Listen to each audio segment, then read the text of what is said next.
This is Spill the Sauce podcast with Sam Hastings with Sam Sauce. and Radi from Fire.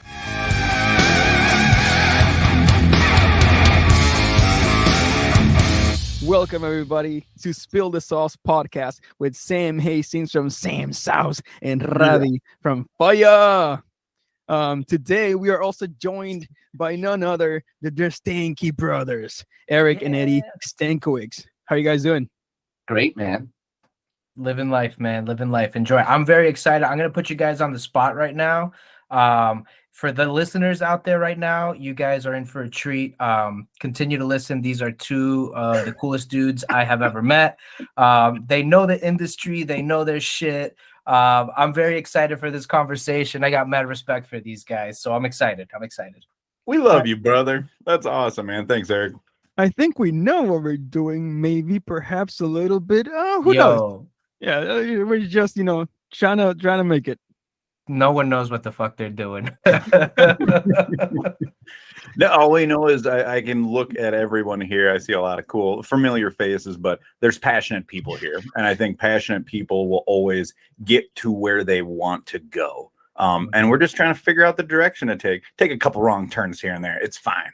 Yeah, so Stanky, let's get right into the meat of stuff. Sam and I have been very open talking about how we do our stuff is like the hard way, because our way is the way of doing it by hand and doing it ourselves, and then all the research and like the cooking and the prepping and stuff against versus a copacker, and you utilize a copacker. So we have invited you guys today here to the show because we want to know your side of how complicated is it to you actually use a copacker and the things that you have to go through that perhaps are not as smooth as it looks to us, for example. Because I was even riffing with Roddy, like seeing posts from bigger people. These are huge guys, and their facilities. It's co-packing in different countries where they're dropping 1,000 bottles like a minute, just boom, boom, boom. And I imagine like with your co-packing facility, like we've discussed that a little bit, it doesn't seem like that huge. It's not that automated where someone just press a button. People are still hands-on. But yeah, honestly, let it rip, guys. We're just curious to know the trials, the errors, the ups, the downs, the strikes and gutters. I guess I'll take this one because I'm the one who deals mostly with the co-packers, and I've seen firsthand the two different co-packers that we have used. So the first co-packer we used, that guy does things the way you guys do your stuff.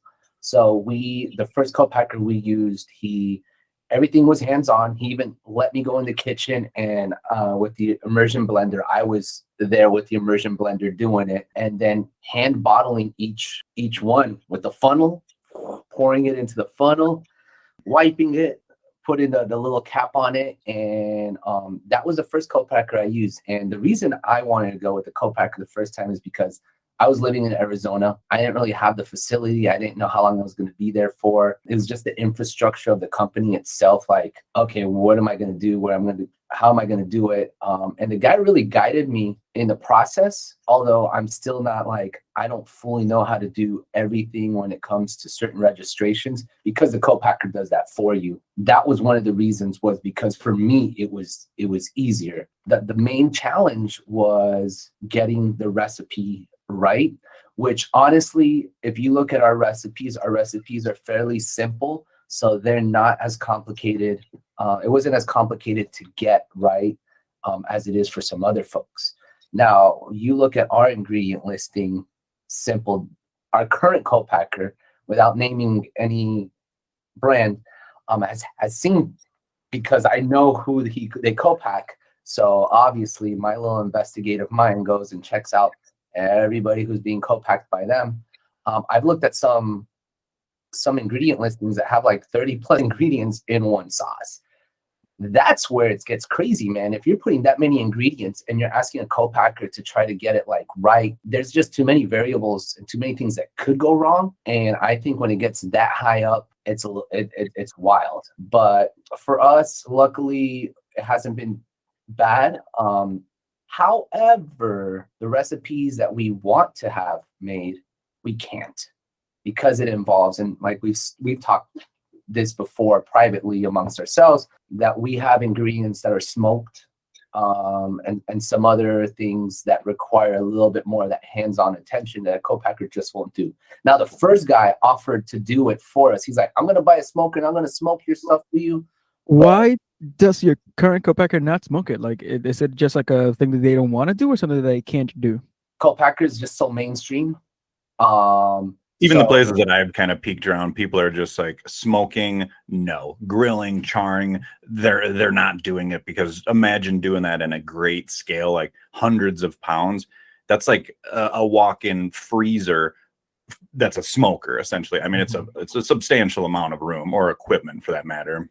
Yeah. So basically, a co-packer is going to take ingredients that are ready to go to dump in the kettle. So they're thought out. Anything IQF, individual quick frozen IQF. So that's the IQF, and now there's IQF that they're stepping it up. So like we can get roasted products, IQF, which is pretty cool. And actually, that's something that we're looking at for one of our future recipes, is to use like roasted tomatoes or roasted bell peppers, because that's cool. It adds that little element, but still, and Sam knows it. Well, Roddy, you know this too, but there's nothing like smoking, like, yeah. And then even, sorry to interrupt, I know with some of the bigger names, like, we could even shout out like Scott from Lucky Dog. He swears by just smoking salt. He's like, he has a sauce that's smoked, but he just smokes the salt and then sends it to his co-packer, and he just makes the sauce. He's like, it's the same thing. And I'm just like, yes, I get it, but to me, it is not the same. Yeah, no, absolutely. And it really isn't. So one of our sauces that is currently in our line, when we originally made it, we made it with all smoked ingredients, because I really like to cook. I have zero culinary experience. I've always loved barbecuing. I've always loved smoking and grilling. So we decided, when we originally were doing the research and development and just trying to figure out what sauces we wanted to make, we smoked all of our ingredients, and then we made the sauce. And that's probably one of the most delicious sauces I think we've ever made, yet we can't make it. So I think that's one of the biggest, like, when you talk about hurdles or just frustrations. And, I don't think that, when you go on a business aspect of it, because at the end of the day, this is a business, like, I don't think there's really a right way to do it. There's definitely a wrong way to do it, but there's not a right way to do it. So like, when you talk about the way people attack making sauces, it's just, everybody has to stick to their laurels. They have to do it the way they do, because that's the way that makes your sauce authentic.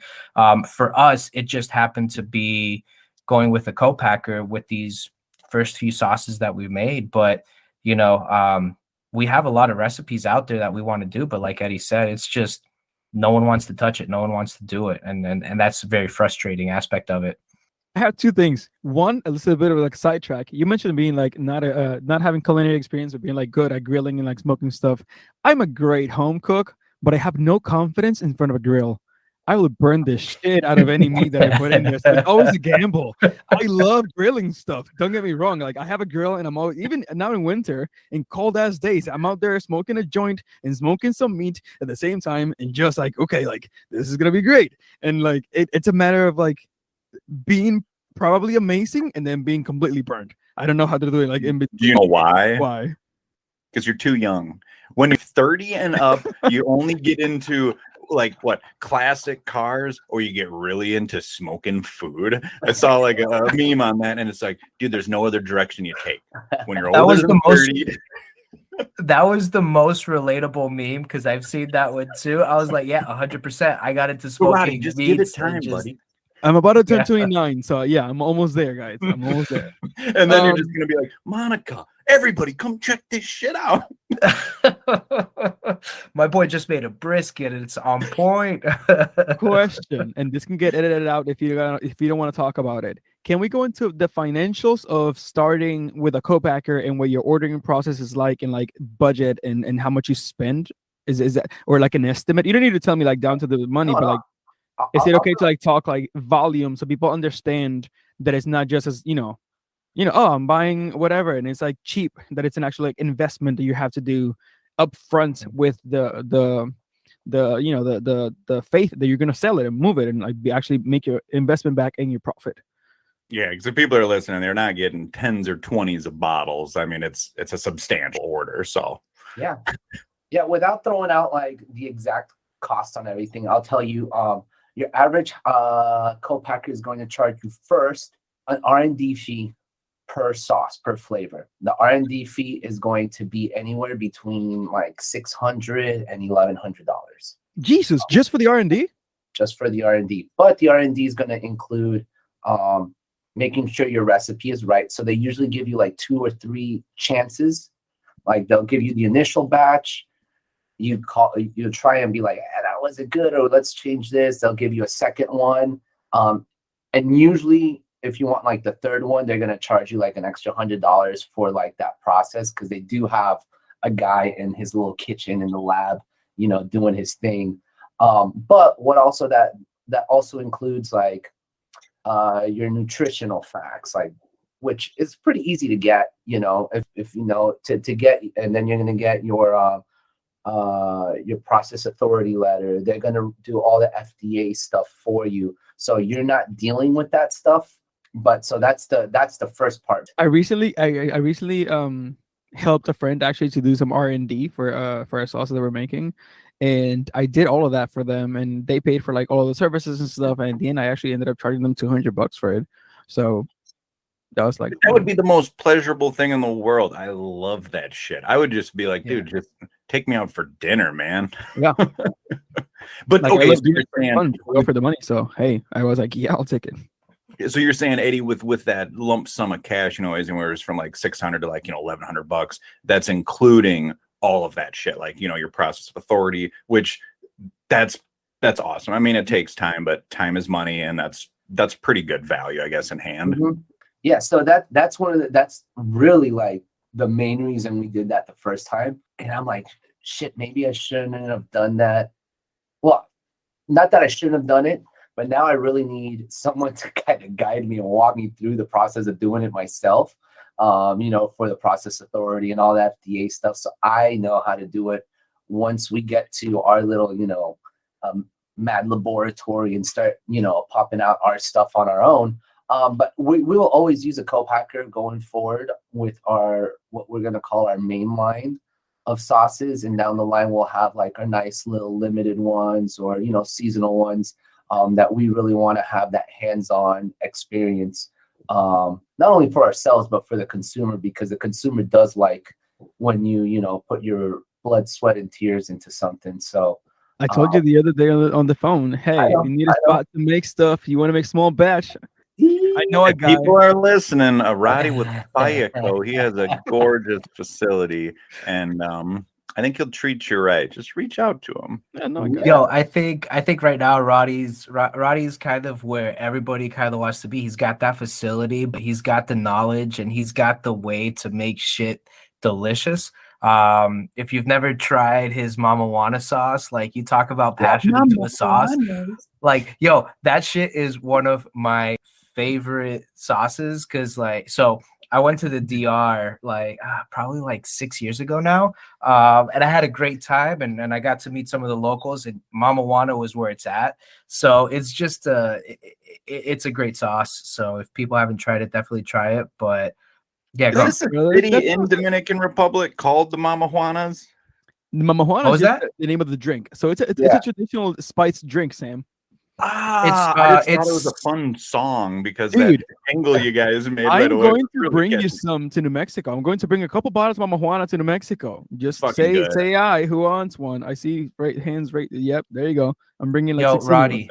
Yes. Don't tease me with a good time. Number one, but number two, Sam. One thing I learned in the DR is that Mama Juana is known as the Dominican baby maker. So be careful. Is there alcohol in it? What was that? Is there alcohol in it? Dude. It is nothing. So it's a mixture of rum, whiskey, wine, and like some other like stuff. You can put whatever you want in it, literally. So my dad has had a gallon in my house for like 20 years. He's had that gallon for as long as I have memory, and he just keeps refilling it. So it's like this like huge gallon with a bunch of like sticks and roots and like herbs and stuff. And like you can go to like a shaman in the mountains or whatever and like have it made for like, you know, to get your dick hard better or like It's whatever. legit. Yeah. And then like they mix it with like all that stuff. And then they go like, hey, now go put, you know, alcohol in it. And then if you want to like, you let it like season the root and the alcohol to kind of like to seep in the flavors of that, and then it tastes like a spiced spirit. And you can add So honey that to sounds it like if you want. bathtub gin. Yeah, but yo, it is sweet and it is strong as hell. So when you know a couple shots of that, it's just enough.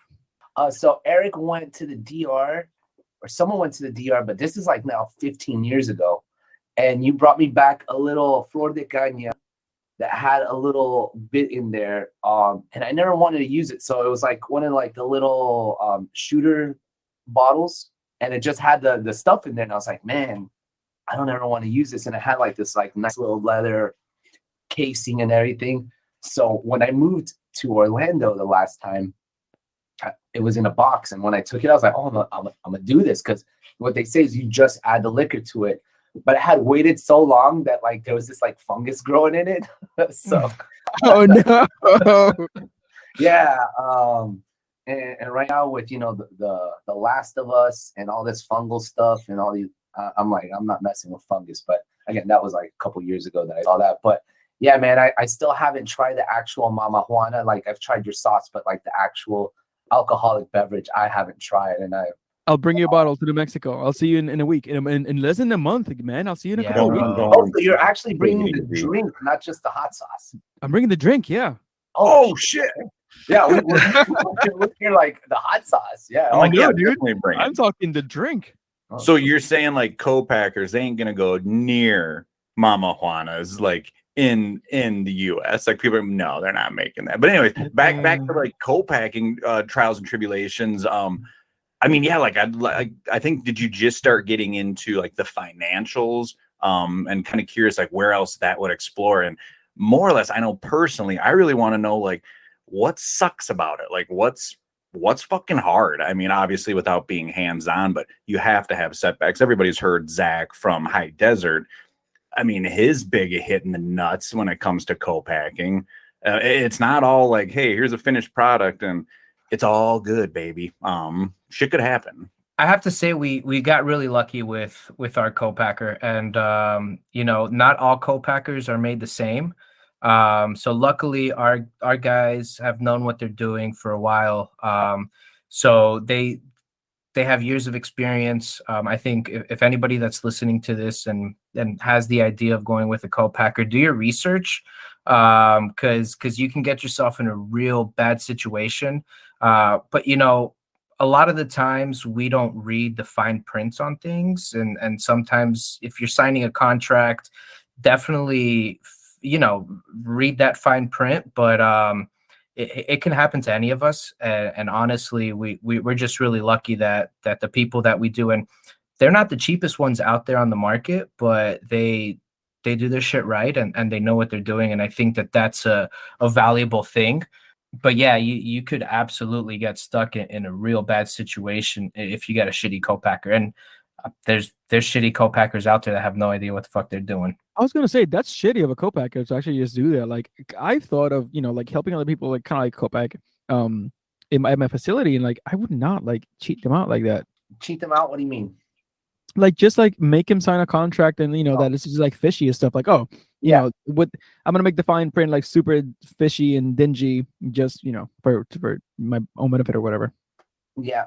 And you know, we've talked about this on the hot sauce summits, and it's one of the things that I've mentioned as like, I think everybody needs to have that co-packer ready to go. Not that you have to use them, but it's good to have it, because that's what happened with Zach. It was the rush to have to use it that caused that big issue where you know, you pay that R&D fee, you have it ready, you're like, okay, this is what the recipe is, and you keep on doing the things your own way. But you get that call from like Hot Ones or from Fuego Box. You know, Fuego Box is gonna, like, if you get into Fuego Box, they want, I think, like 5,000 bottles, just about, you know, which is still, that's a hefty order, right? I can do that.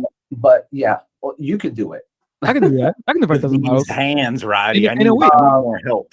But Heatness calls and they want 58,000 bottles, and they say you have 4 weeks to do this. My co-packer could do that in a couple days. So, and they will pack it, freight it, ship it. They'll handle all of that for us. But that was, I'll get to you. But that was one of the main things that I always said, like, it's good to kind of just have them as like a placeholder and be like, okay, just in case, because you never want to just jump into it. But I'll let Sam go, and then I'll just say one more thing that I have when it comes to financially. Let it keep riffing on it, buddy. I just had something to chime in. Don't stop. Okay, so going back to one of the things that sucks, and you had asked this, what is like the minimum quantity? Well, you're looking at if you want your price breaks, you're looking at 150 gallons. 150 to 300 gallons, depending on the co-packer, whatever. The first guy we used was doing I think we did 60 gallons, and he was doing in the 20 gallon kettle. So the first price breaks were at like that 60 gallon mark. Now our minimum is 150, and then the next price break is 300. So what sucks is, let's say all of a sudden, and this is what happened to us in December of last year, all of a sudden we had one of our retail partners, and I froze. So I don't know if you could still hear me.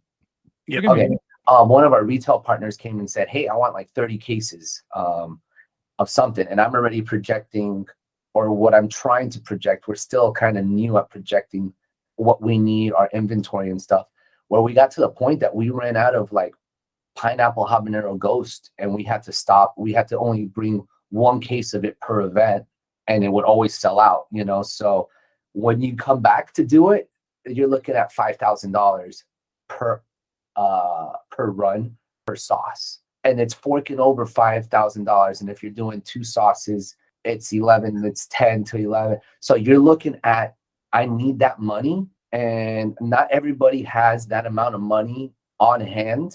So scrambling to get that money to keep us going, and now knowing, okay, this is how much our stuff lasts, this is how much we need to project, this is how much we need to save for that next run. That's where our mind is going to now, like, because it hit us, and it hit us in December, and luckily we squeezed through December, and we had our co-packer run everything.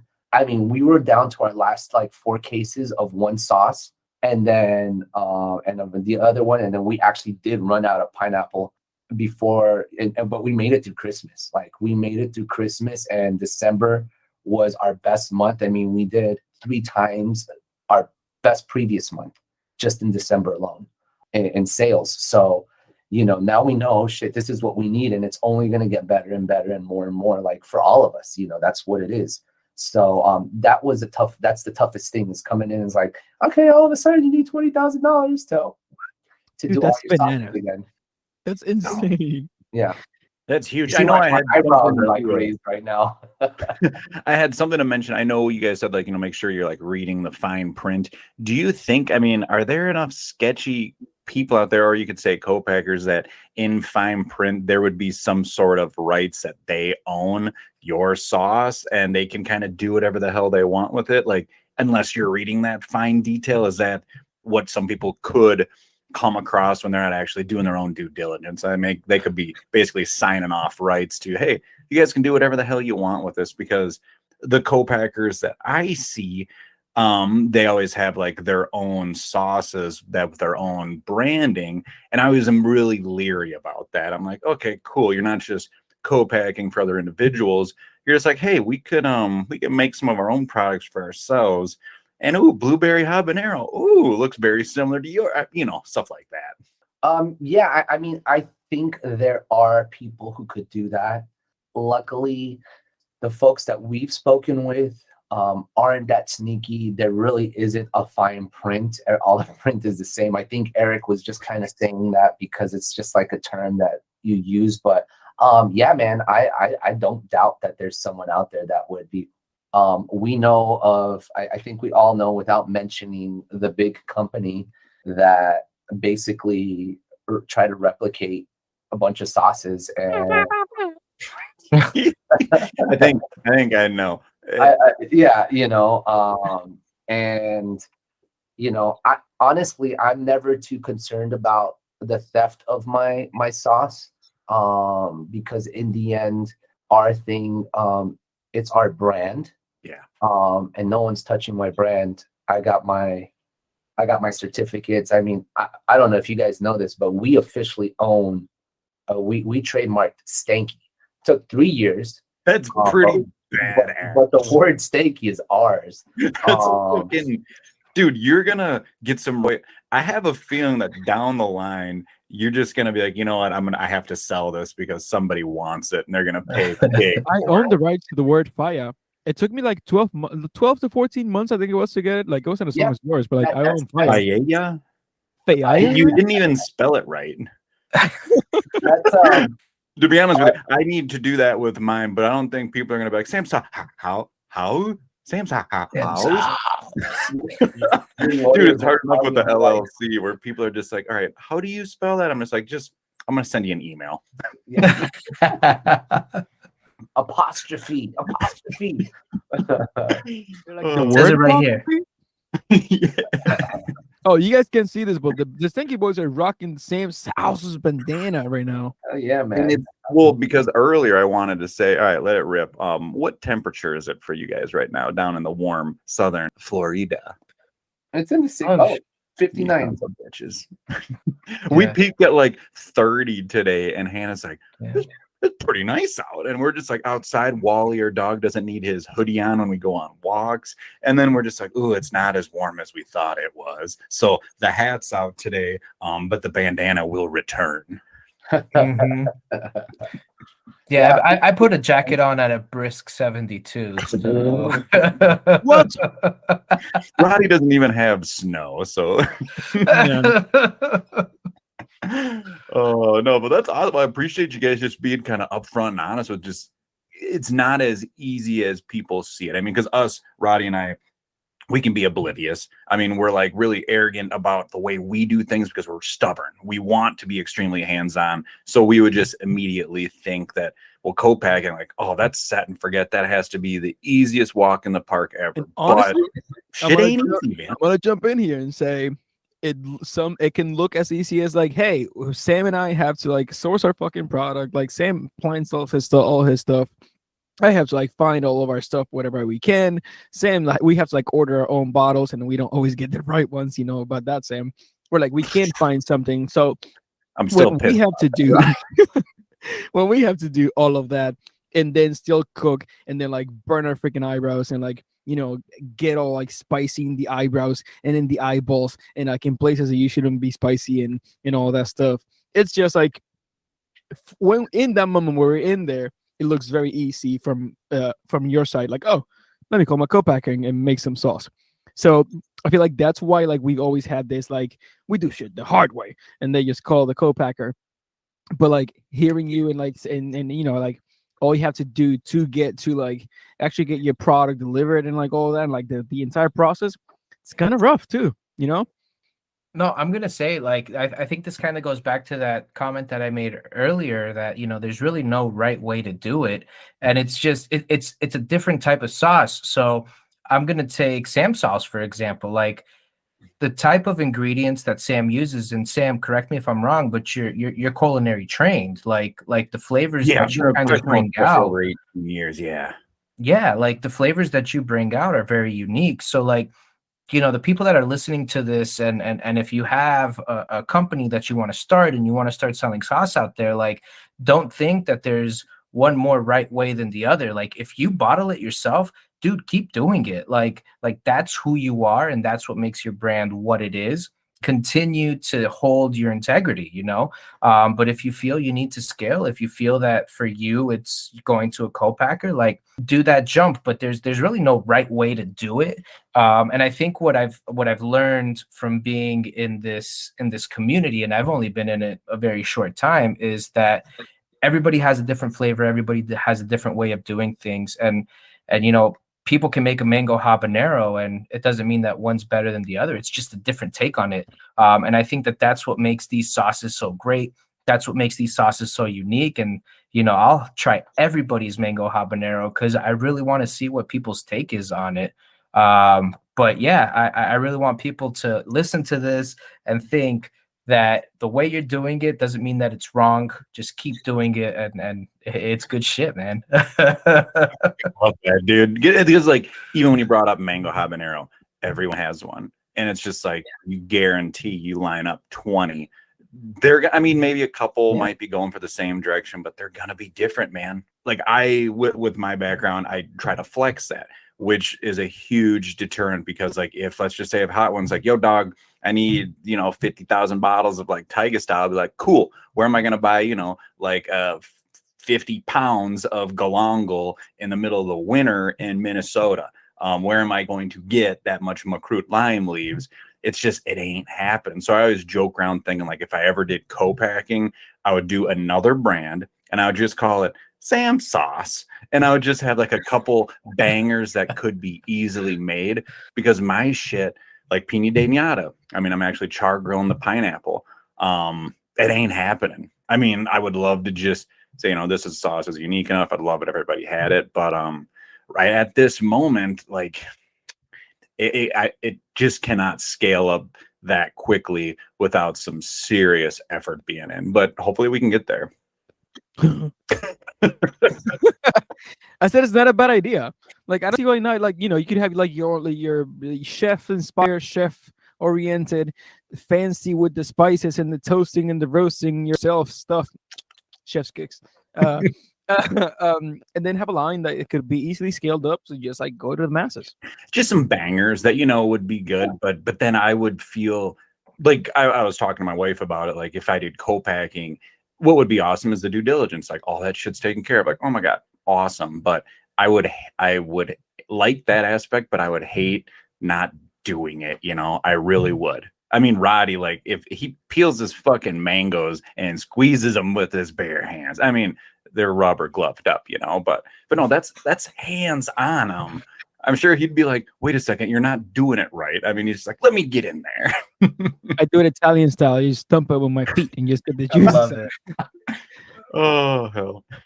So, Roddy, I have a question for you about in regards to the mango because we use a frozen mango. It's all the IQF stuff because, and the main reason is the consistency of the product because of the ripeness and when it's frozen.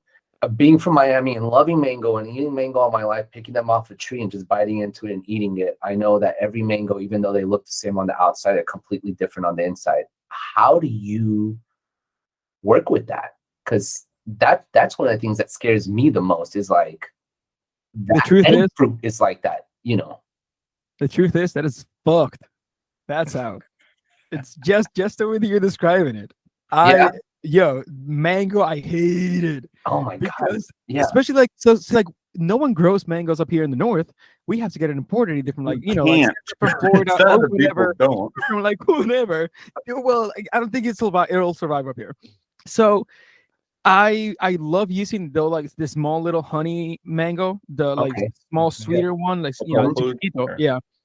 But it's mostly available during summer. And when I do find it, what I do is I will buy an entire fucking pallet and then just call my entire team and be like, yep, we're working today, tomorrow, and probably the day after. And all we're doing is peeling mangoes. So if I need the mango to make the sauce like right away, that's what I'm going to like just do. I'm going to have it and just make the sauce right away.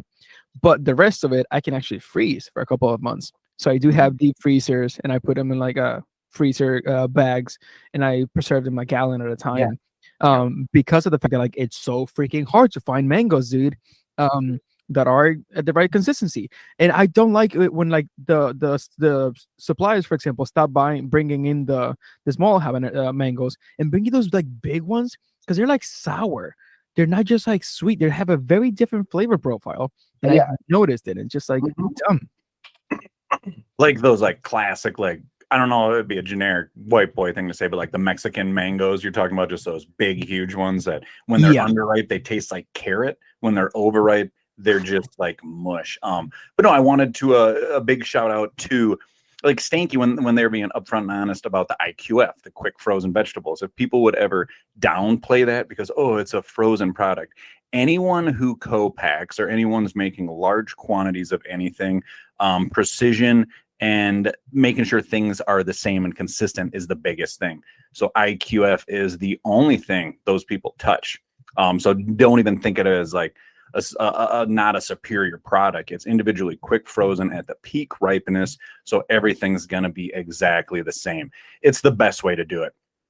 Severe Foods, Josue, he's done the same. He does IQF everything, even though he makes it all out of another facility himself. But he's just like, dude, you get a case of yellow onions. You just use as much weight. Like if your recipe calls for 20,000 grams of onion, you don't have to sit there and peel. You just dump in that much, done. So yeah, like individual quick frozen, it's stellar. It's a great thing. Well, if we've learned anything tonight, boys and girls and ladies and gentlemen and dudes and people and all of you, is that no matter what way you choose, if you do it yourself, if you have somebody else do it for you, it's still kind of freaking hard. There's hardships on both ends, and like we've learned tonight, like the hearing of those numbers about having to order those volume and like, whew, imagine throwing 20 grand at an order. Yeah, hey, I need this. Like I have not had to do that yet. Like any of my money. Dude, that would be insane, man. Like I don't see myself doing that.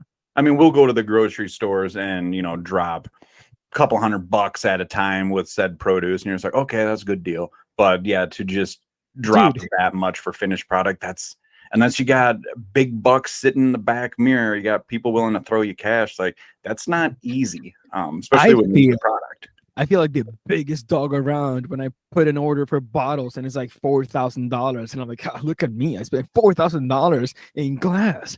I am balling.